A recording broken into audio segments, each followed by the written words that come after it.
수백 명의 인파가 길게 줄을 섰다. 이들이 설레는 마음으로 기다린 사람은 프랑스 경제학자 토마 피케티다.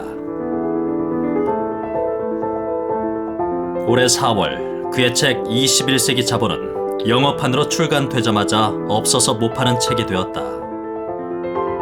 그가 가는 곳마다 사람들이 모인다. 그들에게 피케티는 늘 부의 불평등에 대해서 말한다.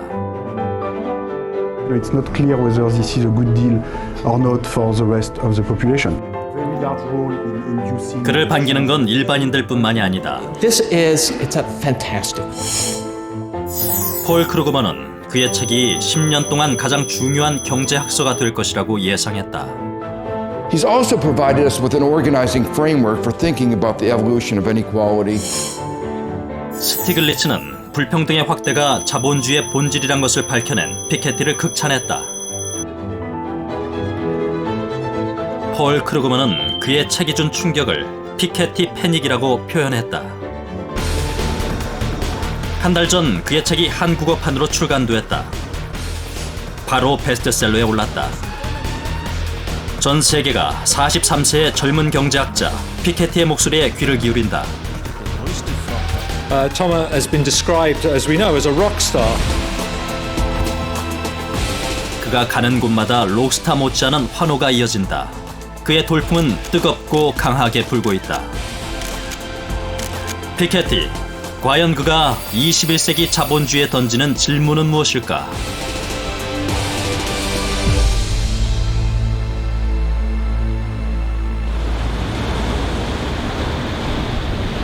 지난 9월 중순 21세기 자본 한국어판 출간에 맞춰 세계적인 경제학자 피케티가 한국 독자들을 찾아왔다. 몰려든 취재진 앞에서도 그는 여유를 잃지 않았다. 언론과의 인터뷰, 경제학자들과의 대담 등으로 그의 일정은 빠듯했다. Yeah, so another passengers who can recognize you on the street? Not much. Not yet.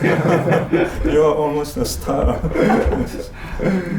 I try to write this book so that people can feel that they are, this is a matter for them. This is not a matter. This is not a technical issue. And so, I'm very glad that the book was successful. 2박 3일간의 짧은 일정 가운데 유일한 그의 대중 강연이 열렸다. 피케티가 온다는 소식에 사람들은 구름처럼 모여들었다.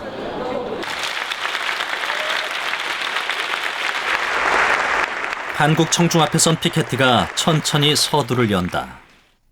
I think issues of distribution of income and wealth will become increasingly important in Korea, like in other countries, and so what this book is doing is to try to give more information about the history of income and wealth. 그의 연구가 특별한 것은 동료들과 함께 300년에 걸친 10여 개 선진 자본주의 국가의 구체적인 자료를 통해서 부와 소득의 불평등에 대한 실증적인 조사를 했기 때문이다. This rise in the share going to the top 10% between 1980 and 2010 means that about 70% of total US economic growth went to the top 10% and most of it to the top 1%. So this means that for the bottom 90% of the population, in fact, the growth was much lower than what we see in the GDP statistics. 피케티는 그동안 감춰져 있던 자본주의 속살을 여과 없이 보여준다. 불행히 또 이 불편한 진실이 더 심화될 것이라고 말한다. What I call in the book the return of a patrimonial society. When you have growth slowdown, then very naturally wealth accumulated in the past can become more important relative to 1 year of income than when you have very high growth. Okay? So if you take the extreme case of a country where there will not be any growth, you can see that wealth accumulated in the past can become very large. 그의 이야기는 여기서 끝이 아니다. 부의 불평등을 해소하기 위한 방향을 제시한다. the history of the 20th century is not simply a story where democracy leads naturally to redistribution. This is a story where violent shocks, violent events play a major role. Now, does this imply that in the future, one needs to wait for violent crises? I don't think so. I think we can be optimistic because, first we can learn the lessons of history. We can use, we can have a better informed democratic debate and try to diffuse information.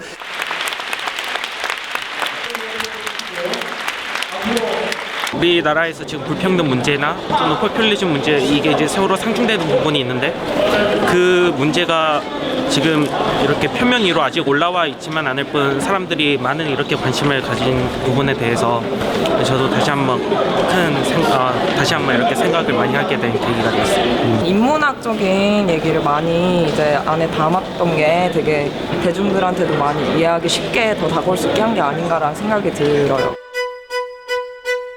21세기 자본 700페이지를 훌쩍 넘는 이 책이 세계적인 관심을 받는 이유는 무엇일까? 불평등에 대한 논의는 그간 늘 있어왔던 것이 아니냐는 반문을 할 만하다. 피케티는 주류 경제학에서 믿어 의심치 않는 이론에 정면 도전한다. 일명 쿠즈네츠 곡선이라 불리는 이론은 국민 소득이 올라가면 처음에는 불평등이 커지지만 나중에는 불평등이 줄어든다는 내용이다. 하지만 피케티는 경제 성장이 계속되더라도 불평등이 더욱 증가할 수 있다고 말한다. 이대로 두면 세계는 더 불평등해질 것이라는 얘기를 거침없이 쏟아낸다. 지금껏 몰랐을 뿐 불평등의 확대는 자본주의가 갖고 있는 본질이란 것이다. 보통 이제 경제학에서는 이때까지 통상적으로는 분배 문제에 대해서 그다지 크게 신경을 안 썼거든요. 아주 유명한 이 발주 우스갯소리가 있는데 경제학자들은 항상 성장을 운전석에 두고 소득 분배는 뒷좌석에 던져둬라 이런 얘기가 있었습니다. 그런데 이 토마 피케티는 이번에 이 책을 통해서 소득 분배 문제가 사실은 경제의 가장 핵심적인 문제라는 것을 아주 설득력 있게 보여줬다고 할 수가 있습니다. 자본주의가 이제 소위 말해서 빈익빈 부익부의 성향이 있다 이런 게 이제 1800년대에 이미 그 마르크스가 했던 얘기 아니겠습니까? 근데 그거는 그럴 것이다라는 것에 그쳤는데 이거는 아주 간단한 방법으로 그걸 실제로 보여줬기 때문에 특히 신자유주의가 그 확산되었던 그 80년대 이후에 이런 현상이 나타나고 있다 이런 거를 데이터로 보여줬기 때문에 그것이 상당히 그 어떻게 보면은 그 설득력과 충격적이었다고나 할까요? 그는 불평등 문제를 다루면서 세계 자본주의의 메카인 미국에 주목했다. 올 한 해 미국은 최저임금 문제로 몸살을 앓았다.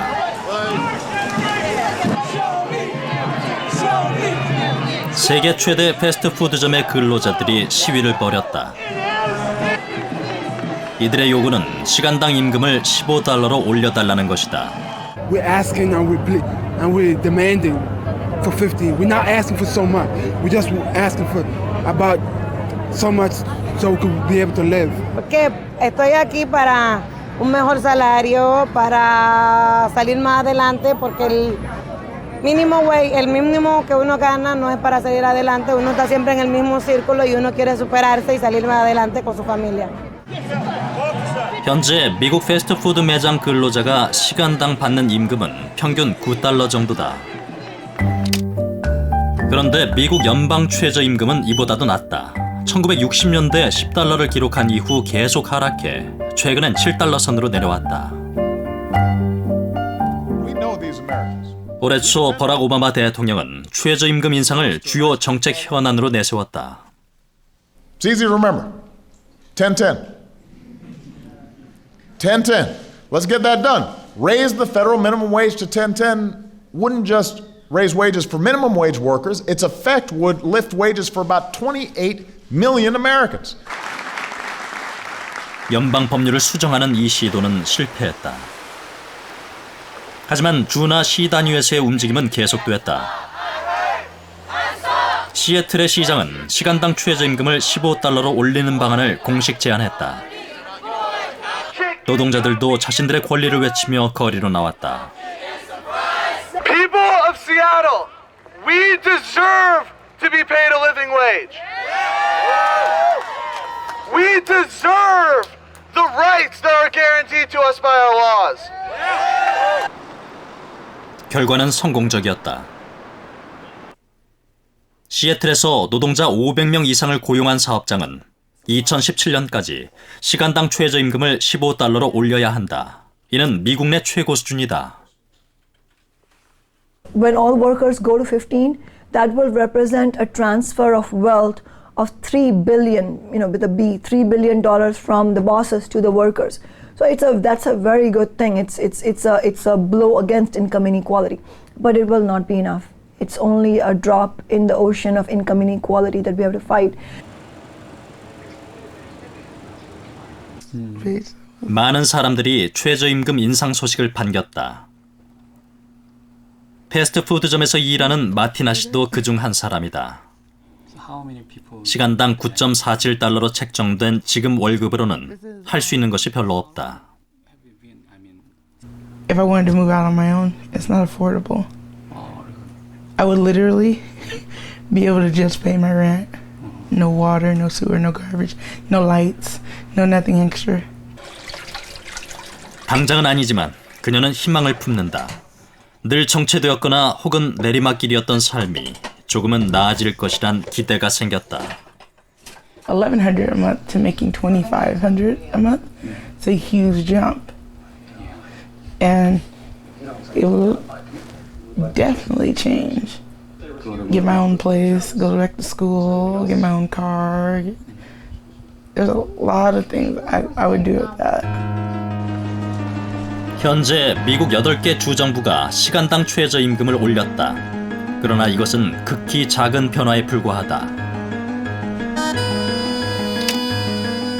피케티는 1977년에서 2007년 사이 미국의 소득 집중도를 조사했다. 상위 10%의 소득은 전체 75%를 차지했다. 상위 1%는 경제성장 과실 중에 60%를 가져갔다.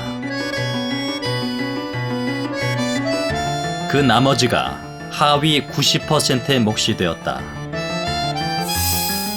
30년이란 세월 동안 하위 90%의 소득 증가는 겨우 연간 0.5% 이하에 그쳤다.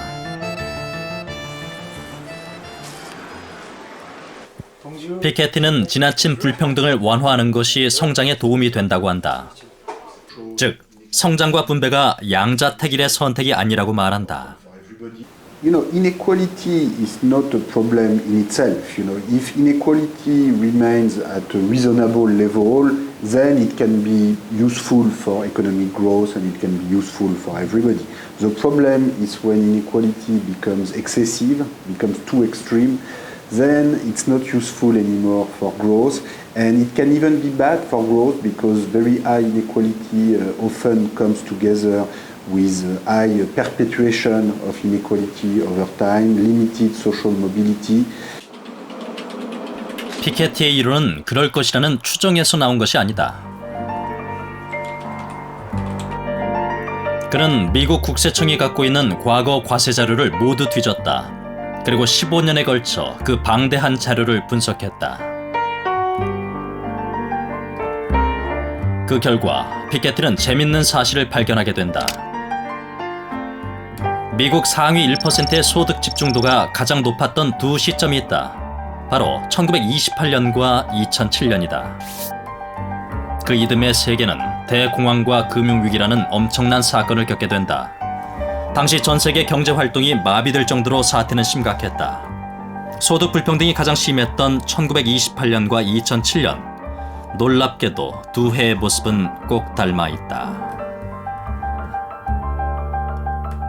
Now, many people in the US, believe that this stagnation of median incomes in the US, has contributed to the rise of household debt during the 1990s and 2000, and has contributed to make the financial system more fragile and has contributed to the emergence of the financial crisis of 2008. When you have a big increase in inequality, this can contribute also to the fragility of the financial system because typically the poorest household can be induced to accumulate a lot of debt in order to compensate for the rise.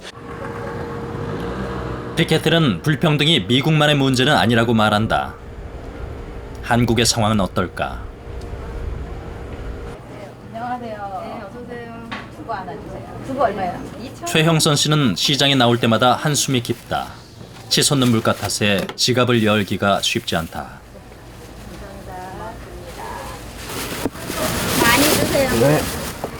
쓴 돈에 비해 손에 든 건 많지 않다. 풍조롭지 않으니까 월급이 작아서 뭐 많이 살 수 없는 상황이니까 이것저것 보고 저렴한 걸 많이 선택해야 되겠죠. 10원짜리 동전 하나 허투루 쓴 적이 없지만 살림살이는 늘 빠듯하다.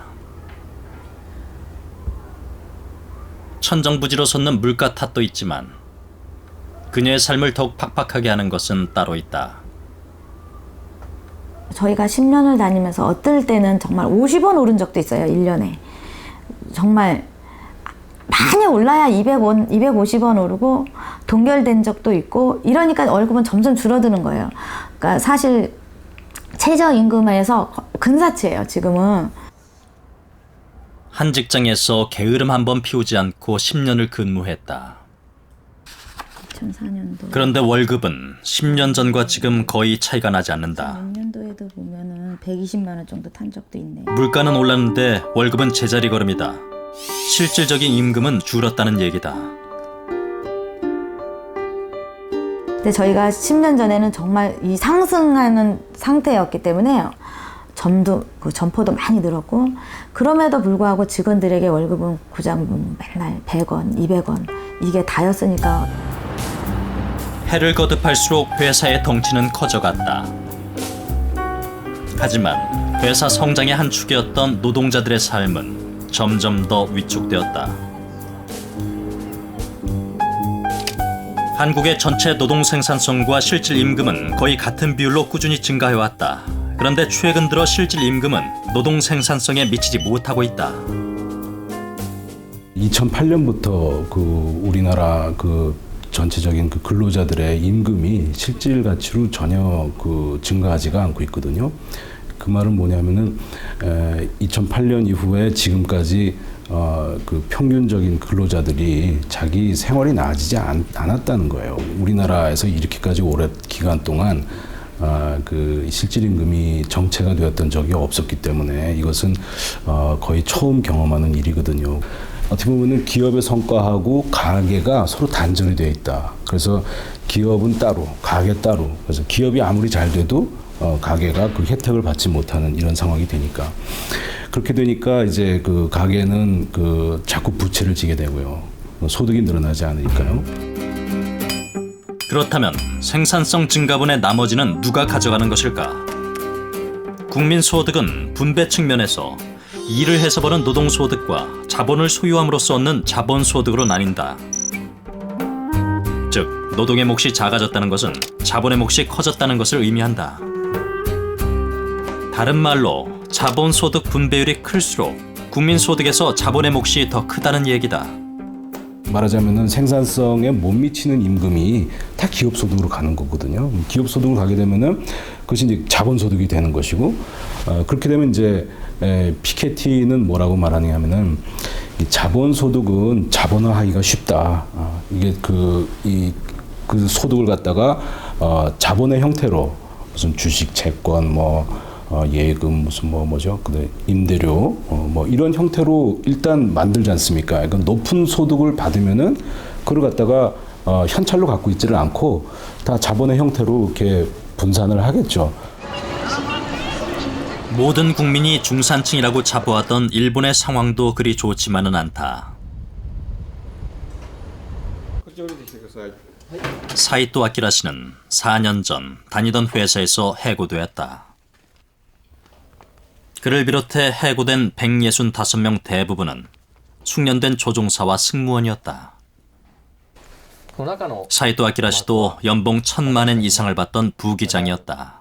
原告団のマーク。さらに日本航空は我々を解雇した時点におきまして1600億という今まで過去最高の黒字を計上しておりますので、まず我々を解雇する必要はなかったということで不当だと思っております。 이에 부당한 해고라며 소송을 진행했다. 그런데 1심과 2심에서 모두 패소했다. 현재 135명만이 일본 최고 재판소에 상고한 상태다. 한때 아키라 씨의 가족은 중산층에 속했다. 하지만 믿었던 회사의 외면은 하루아침에 많은 것을 바꾸어 놓았다. 家族を養うべく私の給料がなくなったので、息子はそれを案じて大学を辞めざるを得なかったということで、次男も目標を変えざるを得なかったということだと思います。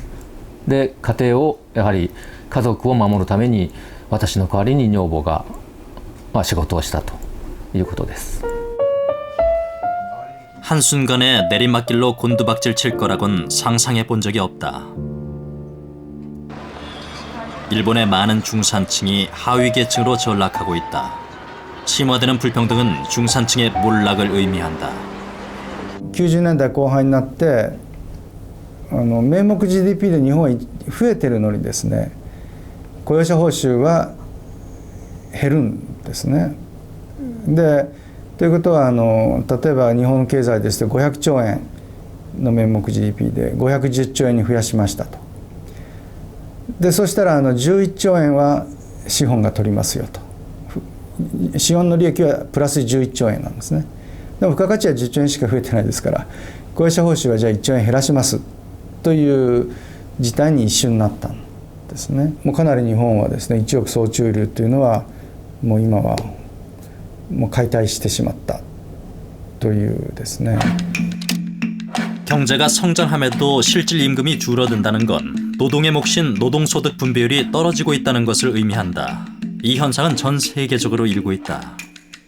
처음에 노동소득 분배율이라는 게 떨어진다라고 했을 때 수많은 경제학들이 믿지를 않았습니다. 통계를 의심을 했었거든요. 근데 이제 수십 년 동안 그런 똑같은 통계가 나오고 누가 분석해도 똑같은 패턴이 나오니까 그제서 인정을 하게 된 거죠.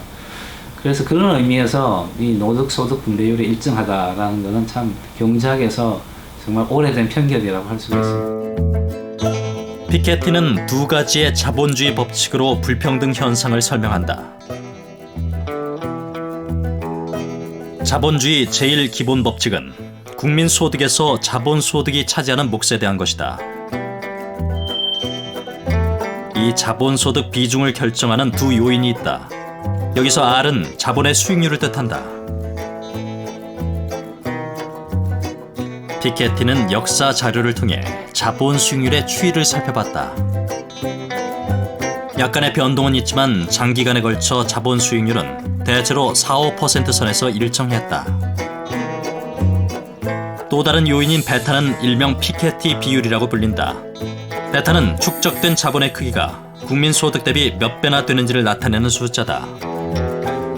대개 자본은 소수가 독점하는 경향이 있다. 때문에 자본 수익률이 일정할 때 베타 값이 커진다는 것은 자본의 몫이 많아진다는 것이고, 자본의 편중을 생각하면 불평등 정도가 더 심해진다는 것이다. 피케티는 오랜 관찰 끝에 이 베타 값이 1950년대 이후 다시 점점 커진다는 것을 알아냈다. 세계 경제가 점점 불평등해졌다는 의미다. 그는 앞으로도 이 값이 더욱 가파르게 상승할 것이라고 예상한다. So this is what I call the beta coefficient or the capital income ratio in that book. So this is the ratio between how much people own in wealth in a given country and how much they have in income. Okay? So if you have a ratio of 700%, it means that on average in a country, people have 7 years of income and wealth. At the end of the period, in 2010, we have a lot more wealth relative to income than in 1950. So you have a long period of new accumulation of capital. 피케티는 자본주의 제2기본 법칙을 통해 베타값에 대해 다시 설명한다. 저축률이 일정하다고 가정하면 베타값에 영향을 주는 요인은 경제 성장률이다. 경제 성장률이 크면 베타값은 떨어진다. 반대로 경제 성장이 더디면 베타값은 올라간다.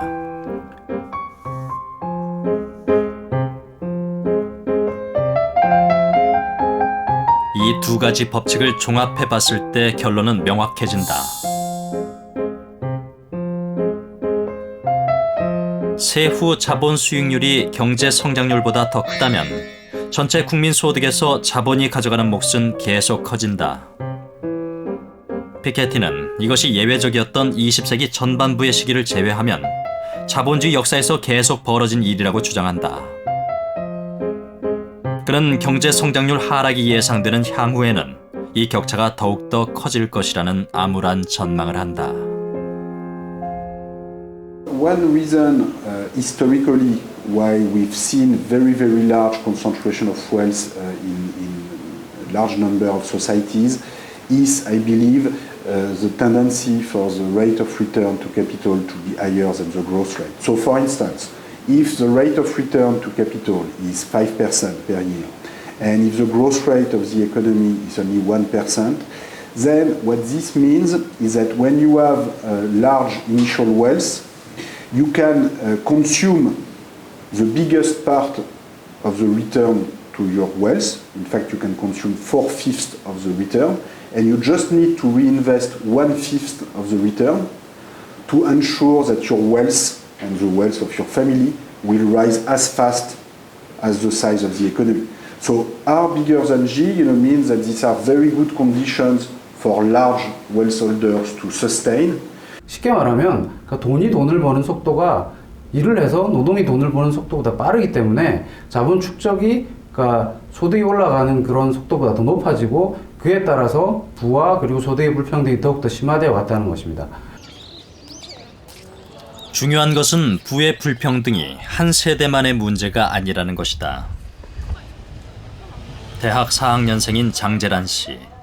다른 취업 준비생들처럼 그녀 역시 미래에 대한 불안감이 크다.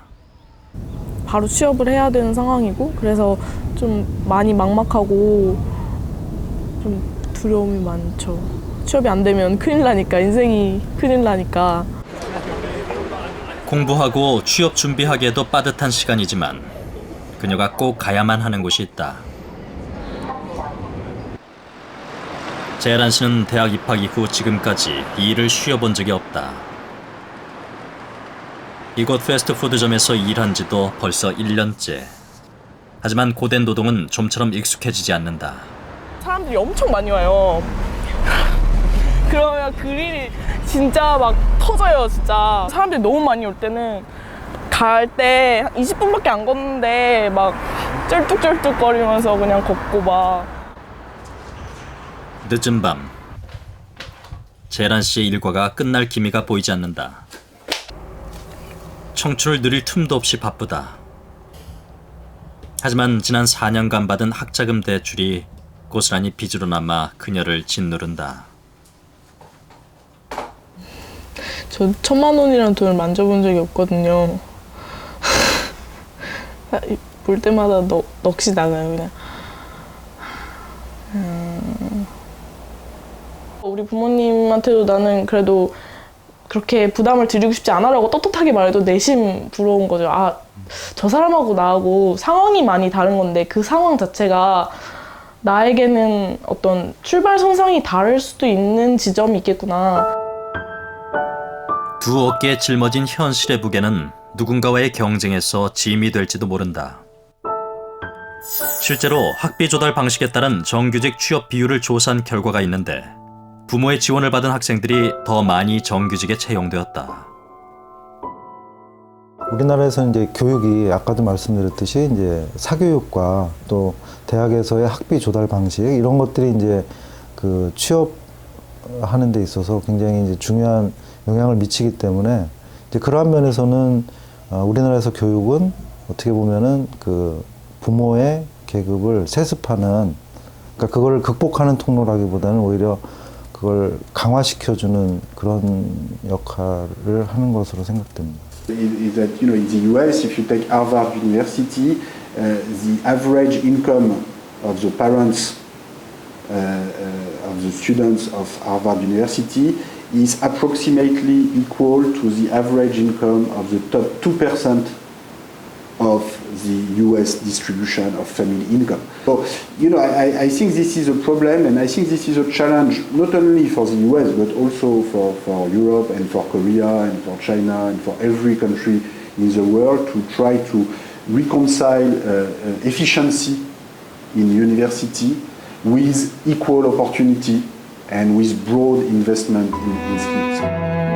피케티는 저성장 저출산 추세가 완연한 현대 사회에서 세습은 더 중요해지고 있다고 말한다.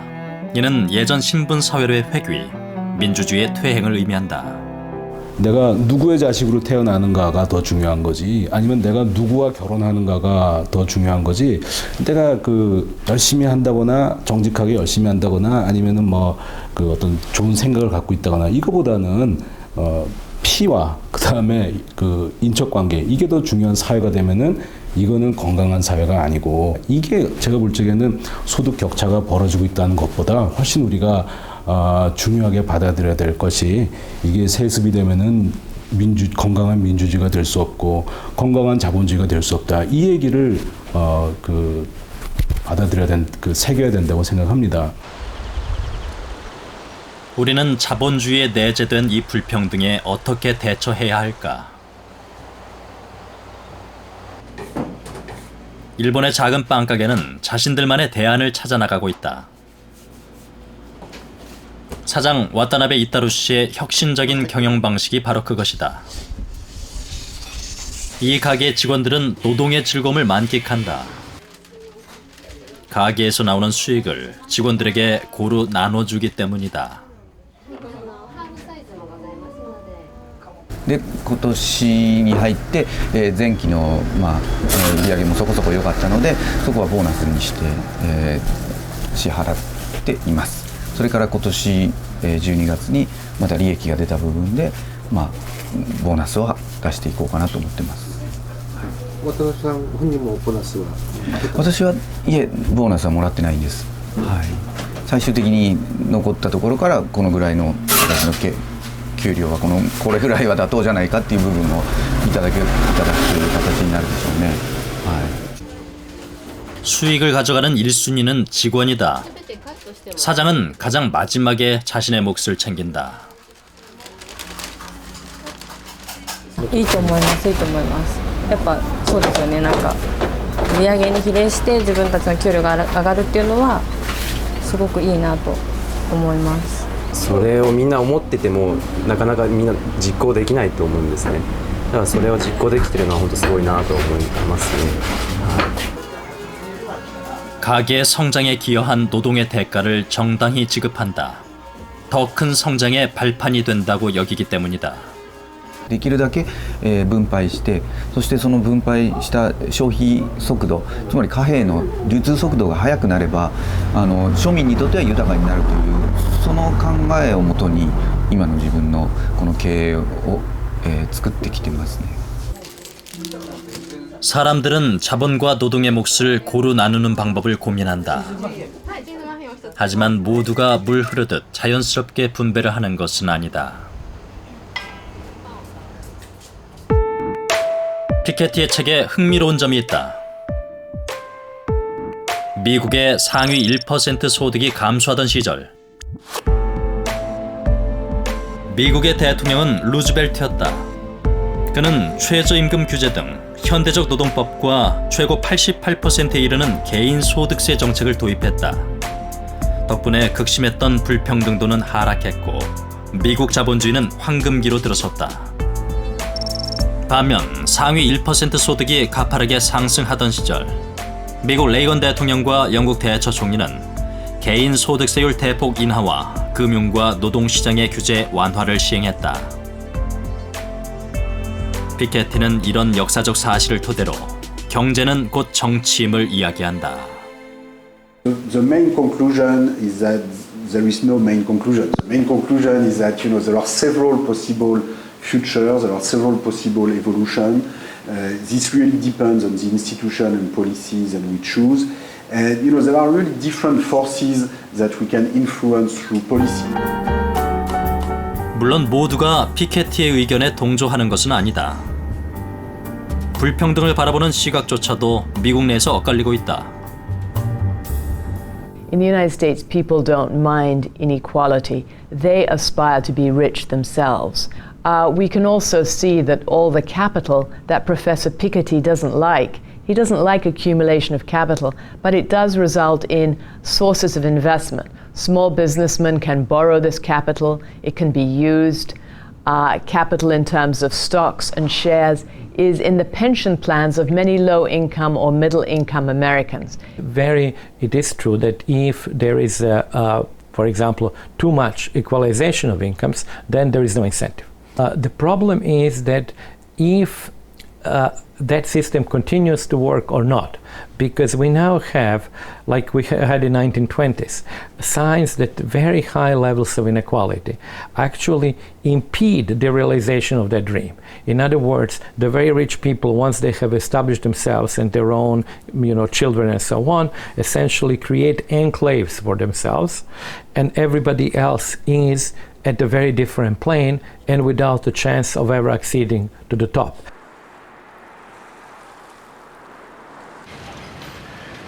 그런데 보통 부자와는 조금 남다른 생각을 가진 부자도 있다. 베개와 이불을 만드는 이 공장의 주인이다. 기업가이자 벤처 투자자인 닉 하나우어 씨. 그는 소수에게 집중되는 부가 얼마나 위험한 것인지 잘 알고 있다. 이 불평등이 계속되면 기업가인 자신 역시 내리막길을 걷게 될 것은 불을 보듯 뻔하다고 얘기한다. Who will buy the products? Right? If you keep having more and more inequality, then a few people have all the money and no one else has any money. Who will buy the products from the capitalists who own the companies? No one. Right? The thing has to collapse. And its policies. Consider this one. 남다른 그의 행보는 계속되었다. 닉 하나우어 씨는 사람들 앞에서 거침없이 부자 증세 찬성론을 펼쳤다. Since 1980, the share of income for the top 1% of Americans has more than tripled, while our effective tax rates have gone down by 50%. If it was true that lower taxes for the rich and more wealth for the wealthy led to job creation, today we would be drowning in jobs. And yet, unemployment and underemployment is at record high. 그런데 대체 왜 백만장자인 그조차 불평등이 문제라고 생각하는 걸까? 닉 하나우어 씨는 성장에 있어 분배의 중요성을 언급한다. Customers depend on me and I depend on them, and if that link is broken, then everyone is worse off, right? I think it's just a way of seeing the world that shows you that, the more money that they have, the more opportunity and money I will have, and the more opportunity and money I have, the better it will be for them. And it's just a way of seeing that seems quite natural and common sense to me. The fundamental law of economics really is we are all better off when we're all better off. 일본 요코하마.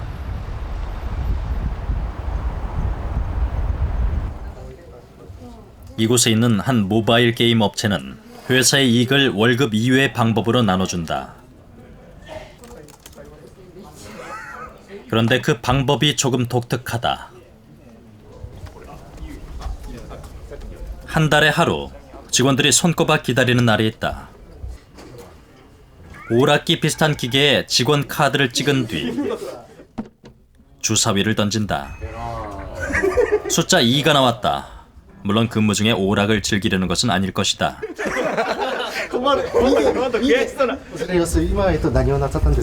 今はサイコロ給を振りまして、サイコロで給料の一部がサイコロで決まるっていうことで、2だと自分のお給料のかける 2% がプラスでもらえるっていう。 주사위 보너스제는 이 회사가 고수해온 경영 방식이다. 직원들이 직접 주사위를 던져 자신의 보너스를 결정한다. 예를 들어 주사위에 나온 숫자가 4라면 월급의 4%를 더 받게 된다. 어떻게 보면 장난 같고 혹은 수고스럽다는 생각이 드는 제도일 수도 있다. 一般的には給料は会社の業績に貢献した社員に渡すことになるんですけども、全てを会社がどれだけ貢献したか把握することはできないので、サイコロを振ることによって多少ランダム要素を持たした形で社員に給料を還元しようという考え方でやってます。やっぱりなんかボーナスというか一月のご褒美みたいな感じで、そういうふうに楽しい会社だなっていうふうにやっぱりやってて思うので、これからも楽しくよく働いていこうかなっていう気持ちにはすごいなってます。 각 직원 개인의 생산성 증가를 정확히 알 수가 없다.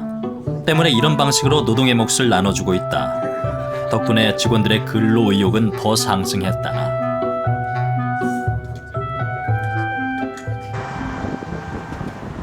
변화는 작은 것에서부터 시작한다. 지하철 보안관인 김진훈 씨. 그는 지난 2012년 5월 정규직이 되었다. 100만 원 남짓하던 월급은 2배 가까이 되었다. 그 후 그에게는 많은 변화가 생겼다. 우선 보금자리가 바뀌었다. 중국에서 살다가 한국에 돌아왔을 때만 해도 모든 게 막막했다. 가족들과 당장 머물 곳이 없었다. 여보세요? 저희 침실인데요. 예전에 원룸이 요만했어요. 여기서 그러니까 방이 이만했다라고 생각하시면은 뭐 괜찮네라고 생각하시면 좋은데 원룸이라는 건 이 안에 화장실도 있고 뭐 싱크대도 있고 다 있는 거잖아요. 요만했어요 정말. 비정규직에서 정규직이 되면서 방 한 칸은 네 가족이 머물기에 넉넉한 집이 되었다. 소비라는 개념이 없어져 사실 그 전에. 그러니까 뭐 어떤 걸 사고 뭐 그런 걸 계획할 수가 없는 거예요. 왜냐면은 그냥 먹고 사는, 정말 단순하게 먹고 사는 것만. 2년 전만 해도 당장 내일 먹을 것을 걱정해야 했다. 그런데 정규직이 되면서 규모 있는 소비를 계획하게 되었다. 미래를 위한 준비도 하고 있다. 아이 한 명당 한 달에 10만 원씩 해가지고요. 저희 아이들 20살이 되면은 제 생각은 아이들 여행을 보내주고 싶은데 제 아내는 좀 생각이 다른가 봐요. 뭐 학비로. 학비나 뭐. 안정된 일자리와 소득이 생겼다. 그러자 소비가 늘었다. 소비의 촉진은 기업의 성장을 이끈다. IMF에서도 불평등과 성장의 관계를 지적했다.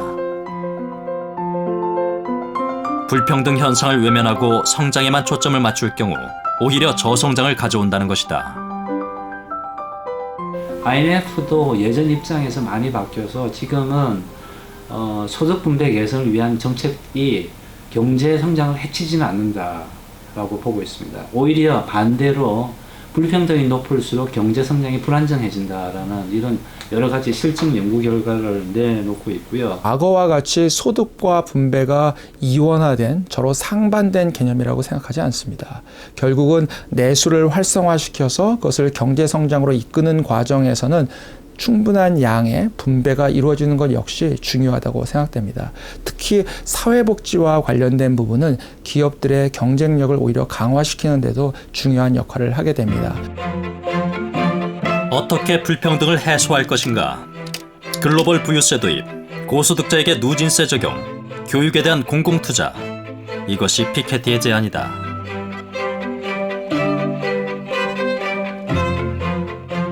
그는 이 중에서 고소득자에 대한 누진 과세를 특히 강조한다.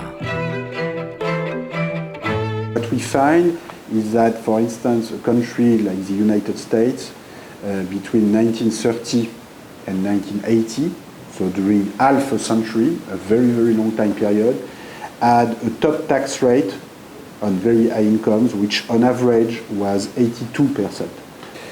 What can we learn from this experience? Well, the first lesson is that apparently this did not destroy American capitalism. Apparently, in half a century we would have noticed it. So this is lesson number one. Lesson number two is that if anything, economic growth in the US was actually higher at that time than it has been since 1980.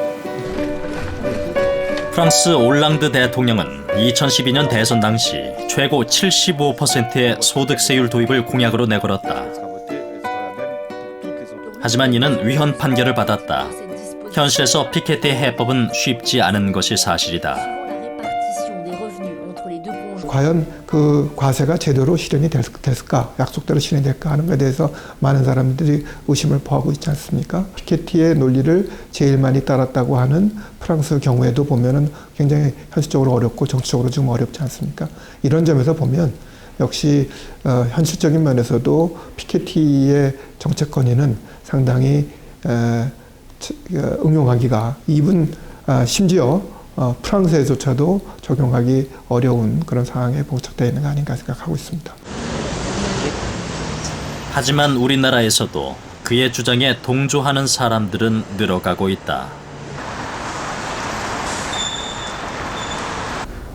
복지를 좀 피해야 되는데 지금 사실 재정이 모자라잖아요. 그래서 이제 물론 뭐 담배세도 올린다, 뭐 이제 자동차세도 올린다 이렇게 하는데 이런 것은 좀 간접적이기 때문에 서민들한테 서민한테 오히려 피해가 더 갈 수도 있는 문제고, 그래서 이걸 좀 누진세가 적용될 수 있는 좀 부자들이 좀 더 이것을 더 부담을 많이 하면서 그런 비례 형평에 맞게 그런 식의 어떤 세법 조정이 필요하지 않느냐 생각이 들고. 피케티의 주장이 불변의 진리인지는 확실치 않다. 하지만 그는 우리에게 놓쳐서는 안 되는 질문을 던지고 있다. 21세기 자본주의가 어떻게 나아가야 하는지 지금부터 우리가 고민해야 할 숙제로 남아있다.